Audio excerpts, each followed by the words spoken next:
ময়মনসিংহের ফুলবাড়িয়ায় আর্জেন্টিনা এবং ব্রাজিল দলের মধ্যে প্রীতি ফুটবল খেলা অনুষ্ঠিত হয়েছে। শুক্রবার রাতে উপজেলার অন্বেষণ উচ্চ বিদ্যালয় মাঠে কৈয়ারচালা ঐক্যবদ্ধ যুব সমাজের উদ্যোগে আয়োজিত ক্রীড়া প্রতিযোগিতায় দর্শক নন্দিত এ মিনিবার খেলাটি অনুষ্ঠিত হয়। নির্ধারিত সময়ের খেলায় 1-1 গোলে সমতা অর্জন করে দুই দল। ক্রীড়া প্রতিযোগিতায় বালিশ খেলা, চাচা আপন প্রাণ বাঁচা, তৈলাক্ত কলাগাছে ওঠা সহ বিভিন্ন গ্রামীণ খেলায় অংশগ্রহণ করে প্রতিযোগীরা।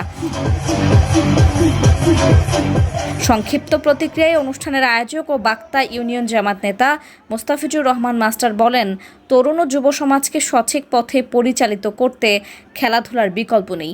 বলেন, আগামী দিনে তরুণদের সঠিক বিকাশে কাজ করা হবে।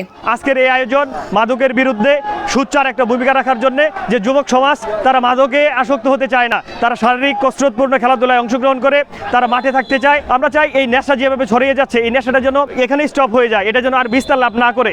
এই জন্য আমরা চাই বাক্তা ইউনিয়ন সমৃদ্ধ হোক, নেশা মুক্ত একটা ইউনিয়ন হোক।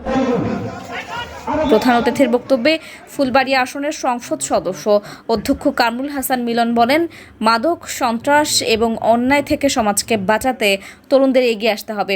আশা প্রকাশ করেন, তারুণ্যের নেতৃত্বে এগিয়ে যাবে বাক্তা ইউনিয়ন। এ সময় তিনি আগামী সময়ে এলাকায় নিয়মতান্ত্রিক উন্নয়ন নিশ্চিত করার প্রতিশ্রুতি ব্যক্ত করেন। পর্যায়ক্রমে কিছু কাজও শুরু করেছি। আপনাদের এইটুকু ধৈর্যের আমি অনুরোধ করব, এই ধৈর্যটুকু ধরবেন। ইনশাআল্লাহ যদি ভালোভাবে আমরা কাজ করতে পারি, 5 বছরে ইনশাআল্লাহ আমরা একটা অবস্থানে যাব, ইনশাআল্লাহ আশা করি। পড়াশোনার পাশাপাশি তোমাদের কাজ হবে এখানে মাদক মুক্ত একটি সমাজ গঠন করার জন্য তোমাদের ভূমিকা রাখা। মোস্তাফিজ আছে, অবশ্যই সেও তো তারুণ্যের প্রতীক। হ্যাঁ, আমরা মনে করি তার নেতৃত্বে এখানে এই বাক্তা ইউনিয়নটাকে একটি আদর্শ এবং মডেল ইউনিয়ন হবে ইনশাআল্লাহ। কি বলেন? ইনশাআল্লাহ। মধুপুরের সুনামগঞ্জ দাখিল মাদ্রাসার সহকারী সুপার মোহাম্মদ আলাউদ্দিনের সভাপতিত্বে এছাড়াও বক্তব্য রাখেন অন্বেষণ উচ্চ বিদ্যালয়ের প্রধান শিক্ষক নিজামুদ্দিন, উপজেলা জামায়াতের শুরা সদস্য আব্দুল মজিদ ও তারুণ্যের ফুলবাড়িয়ার সদস্য সচিব SM আবু সায়েদ সহ অন্যান্যরা। পরে আর্জেন্টিনা এবং ব্রাজিল দলের খেলোয়াড়কে যৌথ বিজয়ী পুরস্কার প্রদান করা হয়।